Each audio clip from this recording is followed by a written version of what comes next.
Corporación Inmanente. Presencia internacional en medios. Ya estamos de regreso, amigos, en el Playa Girón, y lo que escuchamos fue Mariposa y El Papalote en voz de Silvio Rodríguez Domínguez.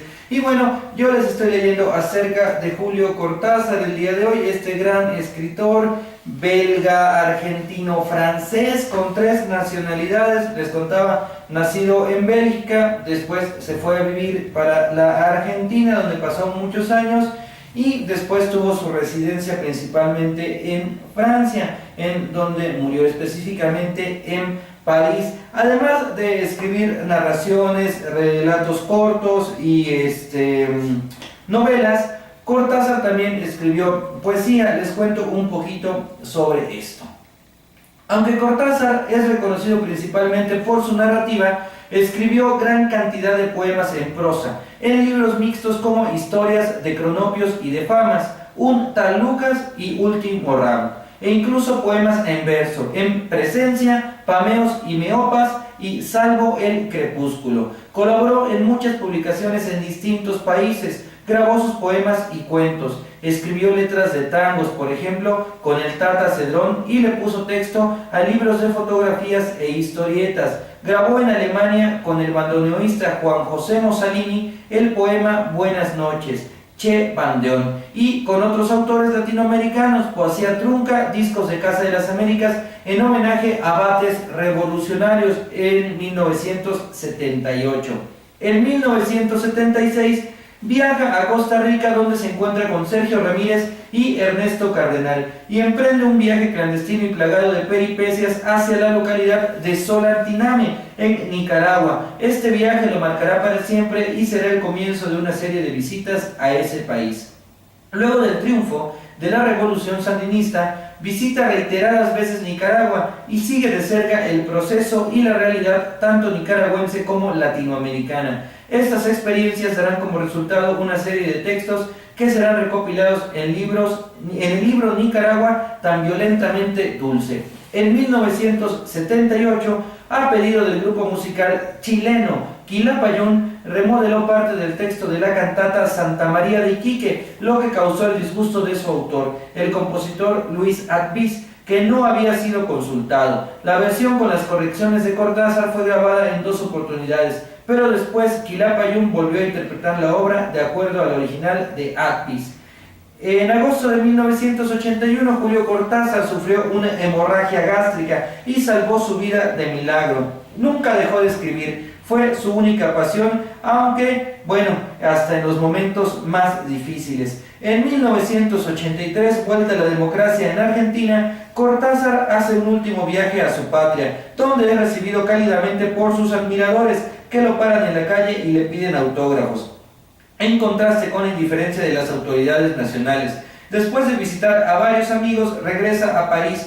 Poco después, François Mitterrand le otorga la nacionalidad francesa. En París vivió sus últimos años en 2 casas, una en la Rue Martel y otra en Le Éperon. La primera correspondía a un pequeño apartamento de 3er piso sin ascensor, cómodo, luminoso y lleno de libros y discos de música, donde solía recibir amablemente continuas visitas de otros escritores que pasaban por la ciudad en compañía de su gata Flanelé. Carol Dunlop había fallecido el 2 de noviembre de 1982. Recordemos que Carol Dunlop fue su tercera esposa, sumiendo a Cortázar en una profunda depresión. Julio murió el 12 de febrero de 1984 a causa de una leucemia. Sin embargo, en 2001, la escritora uruguaya Cristina Peri Rossi afirmó en su libro sobre el escritor que creía que la leucemia había sido provocada por el SIDA, del que Cortázar se había contagiado durante una transfusión de sangre en el sur de Francia. 2 días después fue enterrado en el cementerio de Montparnasse, en la misma tumba donde yacía Carol. La lápida y la escultura que adornan la tumba fueron hechas por sus amigos, los artistas Julio Silva y Luis Tomaselo. A su funeral asistieron muchos de sus amigos, así como sus exparejas Ugné Carvalis y Aurora Bernardés. Esta última lo atendió durante sus últimos meses de vida. Luego del fallecimiento de Dunlop, es costumbre dejar sobre su lápida distintos recuerdos. tales como guijarros, notas, flores secas, lápices, cartas, monedas, billetes de metro con una rayuela dibujada, un libro abierto o paquetes de cerezas.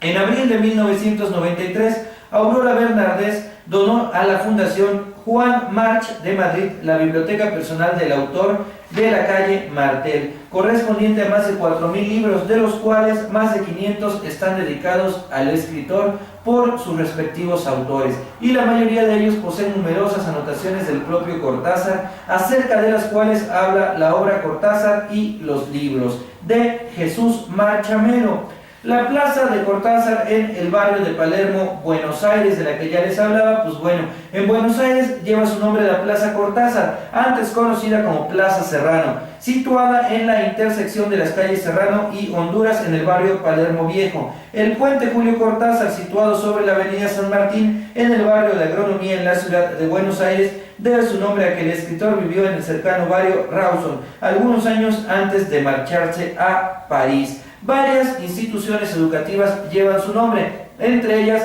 la Escuela Secundaria Básica número 13 Julio Cortázar en Buenos Aires, el Colegio Secundario número 1 Julio Cortázar en el barrio de Flores, la Escuela de Educación Media número 8 Julio Cortázar de la ciudad de Florencio Varela en la zona sur del Gran Buenos Aires, la Escuela Julio Cortázar del Partido Ituzaingó en la zona oeste del Gran Buenos Aires. En 1984, la Fundación Konex le otorgó post-mortem el premio Konex de honor por su gran aporte a la historia de la literatura argentina. La Universidad de Guadalajara en México inauguró el 12 de octubre de 1994 la Cátedra Latinoamericana Julio Cortázar en honor al escritor. Dicha inauguración contó con la presencia del escritor mexicano Carlos Fuentes, el colombiano Gabriel García Márquez y de la viuda de Cortázar, autora Aurora Bernardés. Esta cátedra rinde homenaje a la memoria, la persona, la obra y las preocupaciones intelectuales que rigieron la vida del argentino Julio Cortázar. Fue amigo de numerosos escritores,